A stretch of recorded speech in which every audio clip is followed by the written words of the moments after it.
Ya menarik memang kalau kita bicara soal Pilpres 2024 karena hawa-hawanya sudah mulai terasa dari sekarang. Saya masih bersama dengan Mas Sandiaga Uno. Mas, bagaimana melihat dinamika muncul nama-nama yang tadi Mas Sandi juga sebut ini sahabat-sahabat sendiri. Apakah 2024 dari kacamatanya Mas Sandi nih ya sebagai orang yang sudah pernah terjun di 2019 memang akan lebih berat mungkin atau justru sudah mulai terbaca dari sekarang? Politik kita semakin dewasa, semakin matang, semakin menarik menurut saya, dan tentunya kita harus terus memastikan bahwa demokrasi kita ini menjadi demokrasi yang maju. Brand demokrasi kita ini unik kalau bisa dibandingkan dengan negara-negara yang sudah lebih maju demokrasi. Apa yang unik, Mas? Ya kalau di Amerika kan kalau kita lihat sekarang polarisasinya semakin dari pemilu ke pemilu polarisasinya justru semakin menjadi-jadi. Makin tajam ya? Makin tajam. Kalau kita, saya melihat mulai dari kontestasi yang pertama saya lakukan di 2017 sampai 2019, yang ditakutkan itu ternyata bisa kita menemukan cara sendiri, mungkin bisa disebut sebagai demokrasi Pancasila, gotong royong, bahwa akhirnya bisa tercapai suatu kesepakatan untuk membangun bersama-sama ya. Jadi yang kemarin setelah 2019 di mana Pak Prabowo bergabung dengan kabinet itu kan suatu inovasi yang luar biasa. Jadi menurut saya kita harus meyakini bahwa Indonesia ini dengan sebuah konsep Bhinneka Tunggal Ika, Bapak pendiri bangsa kita ini sudah memikirkan betul bahwa negeri dengan 17.000 pulau, dengan lebih dari 400 suku, dan juga lebih banyak lagi bahasa daerah ini, kita memang ditakdirkan untuk bersatu. Jadi, meskipun kan masih ada sebetulnya Mas ya, sisa-sisa. Masih ada, pasti ada. Apalagi itu di medsos ya. Wah, kalau di medsos sekali. itu kan kalau kita lihat spektrumnya, ya yang gaduh itu kan hanya sebagian kecil dari spektrumnya, walaupun memang sangat gaduh. Tapi kalau saya kan turun di lapangan sendiri. Saya selagi 2019 lebih dari 1.500, tepatnya 1.567 titik saya kunjungi setelah bertugas di kementerian, lebih dari 180 desa wisata, ada 35 kali 70 kabupaten kota, ada lebih dari kalau di total itu hampir 870 kunjungan yang saya lakukan. Di bawah itu kita sangat rukun, sangat guyup gitu. Jadi masyarakat yang sebetulnya mengharapkan ada kemajuan di Indonesia itu adalah masyarakat yang sebetulnya memiliki kecintaan, dan proses demokrasi itu mereka memaknai ya perbedaan itu adalah lumrah. Dan setelah proses demokrasi ya mereka kembali ya sebagai bagian berbangsa dan bernegara. Jadi saya melihat bahwa kita semakin matang, kita semakin boleh dibilang dewasa dalam berdemokrasi, dan ini membuat kita bangga ya bahwa Indonesia relatif kan baru berdemokrasi ya. Setelah reformasi kita bisa menjadi salah satu referensi, dan dari negara-negara tetangga justru itu melihat kita ya, Mas? Melihat kita. Oke. Karena yang sekarang disebut-sebut juga adalah sahabat-sahabatnya Mas Sandi sendiri. Nah ini menyikapinya gimana ini Mas? Kalau kemudian mungkin bisa bertarung dengan beberapa nama yang justru teman atau sahabat Mas Sandi sendiri. Ya kan kita di dalam politik itu yang harus kita kedepankan kan gagasan. Jadi sebuah gagasan, sebuah platform yang akan kita tawarkan kepada masyarakat, bagaimana kita akan berjuang buat masyarakat. Saya mengusung ekonomi yang berkeadilan. saya membangun usaha dari hanya 3 orang karyawan. Setelah hampir 25 tahun, usaha kami sekarang menjadi usaha nasional yang membuka lapangan kerja bagi 30.000 karyawan. Saat di DKI, program-program saya, program kerakyatan untuk menciptakan lebih dari 600.000 lapangan kerja. Saat di kementerian sekarang juga target kita 1,1 juta lapangan kerja dan meningkatkan taraf hidup masyarakat. Ini platform yang saya perjuangkan ekonomi. Teman-teman sahabat ada yang memperjuangkan keadilan, ada yang perubahan, ada dan sah-sah saja. Dan sah-sah saja karena ini gagasan dan ini yang dijual kepada masyarakat.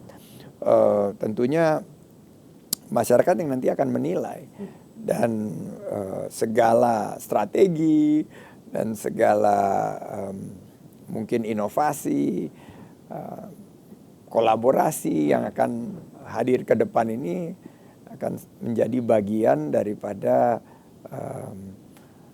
kontestasi ini yang menurut saya tentunya harapannya akan menjadi sebuah demokrasi yang sejuk, demokrasi gagasan, kontestasi yang mengedepankan pertemanan, dan saatnya nanti setelah kontestasi selesai ya kita kembali kepada persatuan. Itu yang menjadi harapan kita. Dan agenda pembangunan ini kan banyak dan kalau kita ingin mengejar menjadi Indonesia maju, ya kita nggak bisa business as usual, nggak bisa biasa-biasa aja gitu loh. Jadi kita bisa ada di titik ini karena ya Pak Presiden sekarang, Pak SBY sebelumnya dan presiden-presiden sebelumnya kan sudah memberikan landasan untuk kita yang menerima tongkat estafet ini untuk menentukan arah daripada pembangunan. Dan menurut saya arah keberlanjutan dari pembangunan dan rekonsiliasi ini akan menjadi agenda utama. Oke, why ekonomi, Mas Andi? Kan di Pilkada DKI, Mas Andi juga tadi ya ekonomi kerakyatan. Di 2019 juga memperjuangkan hal yang sama. Dan ke depan ini juga akan menjadi pemikiran dan fokus utama Mas Sandiaga Uno. Iya, karena kita melihat bahwa dari target-target capaian di mana kita masih sangat bersyukur bisa bertumbuh 5%, kita bisa menciptakan lapangan kerja, kita bisa mengikis pengangguran. Ada satu tugas yang perlu sama-sama kita upayakan. Ekonomi kita ini harus masuk menjadi ekonomi nomor 4 terbesar di dunia di tahun 2045. Targetnya 27.000 PDB per kapita. Menempatkan Indonesia sebagai negara yang boleh dibilang sebagai negara berhasil melalui jebakan kelas menengah. Ini yang dikhawatirkan kan. Ada beberapa negara-negara yang tumbuhnya juga sebelumnya baik, terus melambat dan akhirnya tetap menjadi negara berkembang. Ini harus kita hindari. Kita harus mampu mentransformasi dengan percepatan digitalisasi, transisi ke ekonomi hijau. Ini akhirnya ujungnya bagaimana kita membangun ekonomi kita, ekonomi Pancasila yang berkeadilan, yang bisa berpihak kepada UMKM, bisa menghadirkan peluang usaha agar anak-anak kita ini tidak kesulitan mencari lapangan kerja, tapi justru mereka bisa menciptakan lapangan kerja sebagai entrepreneur. Saya melihat peluang itu dan saya mengusung pemikiran ini dan banyak yang diadopsi sekarang oleh pemerintah Pak Jokowi di Kabinet Indonesia Maju ini, pemikiran-pemikiran yang saat itu Pak Prabowo dan saya mendorong, dan kami melihat bahwa ternyata banyak kesamaan pikiran di situ. Nah, menurut saya kalau ini diteruskan dengan semangat percepatan, kita bisa mudah-mudahan di 2045 targetnya, atau mudah-mudahan bisa lebih cepat, bisa mencapai status Indonesia sebagai negara maju. Oke, apa yang kemudian Mas menjadi hal yang baru gitu? Karena Mas Andi pernah maju di 2019, kalau kemudian maju lagi nanti di 2024, apa yang baru yang bisa Mas Andi tawarkan sebenarnya? Yang baru tentunya tatanan demografi kita. Di 2019 sudah mulai terlihat, tapi nanti di 2024 ini anak-anak muda. Anak-anak muda yang akan mendominasi.